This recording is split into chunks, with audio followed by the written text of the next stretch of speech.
Bonjour et bienvenue dans cette nouvelle vidéo sur notre chaîne Bati Pro. Aujourd'hui je vais vous présenter les méthodes en phase d'exécution des travaux.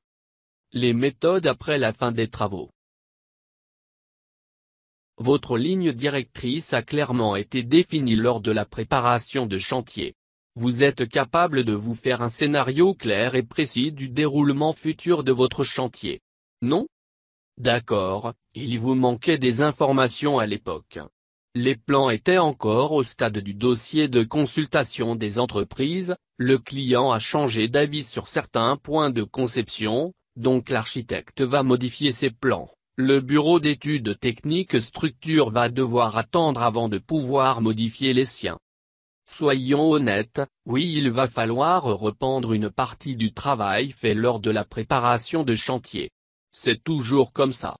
Mais généralement, les modes constructifs, le type de matériel ou encore la planification ne vont que peu changer. Si tous vos documents sont établis et qu'il ne vous reste qu'à ajuster certains paramètres pour valider un résultat, vous aurez gagné un temps énorme. La procrastination, remettre au lendemain ce qui pourrait être fait aujourd'hui, est l'ennemi d'un chantier réussi. Dans l'idéal, en phase d'exécution des travaux, le travail des méthodes doit se résumer aux missions suivantes. Établissement des cycles de réalisation. Établissement des plans de mise en œuvre, passerelles, étaiement, calpinage. Optimisation de l'emploi du matériel. Suivi des budgets main-d'œuvre et matériel. Mise à jour de mode opératoire spécifique. Vous l'aurez compris, le travail des méthodes en phase d'exécution sert principalement à maintenir le cap sur les objectifs fixés lors de la préparation de chantier.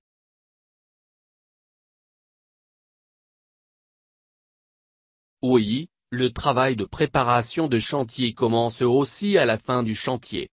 On parle ici de feedback, de retour sur expérience ou encore de capitalisation. De quoi s'agit-il? Il est important de comprendre que votre entreprise ne fait pas que produire.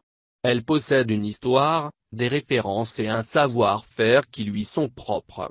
Tout ce bagage se constitue a posteriori, grâce à une analyse du travail produit. Outre la constitution d'un savoir-faire, cette phase de feedback doit servir à communiquer dans l'entreprise. Les différents services n'ont pas du tout les mêmes expériences ni les mêmes façons de raisonner et de quantifier le travail nécessaire à la réalisation d'un ouvrage. Les études de prix et les travaux ne parlent pas le même langage. Or, l'information doit passer d'un pôle à l'autre. La pérennité de votre expertise en dépend directement. Il est donc nécessaire d'adapter le discours. Cette mission d'analyse s'effectue à la fin du chantier. Les buts principaux sont ici de dégager les points positifs et négatifs des principes de réalisation retenus sur le chantier. Ressortir des temps unitaires liés à ces modes opératoires. Réaliser le bilan de fin de chantier. Mettre à jour la base de mode opératoire de l'entreprise. C'est lors de cette phase que posséder un service méthode est d'un intérêt majeur. Ce service est apte à comprendre les deux langages, travaux et études de prix, et à servir ainsi de vecteur ou traducteur de savoir-faire dans l'entreprise. Merci pour votre attention. N'oubliez pas de vous abonner à notre chaîne.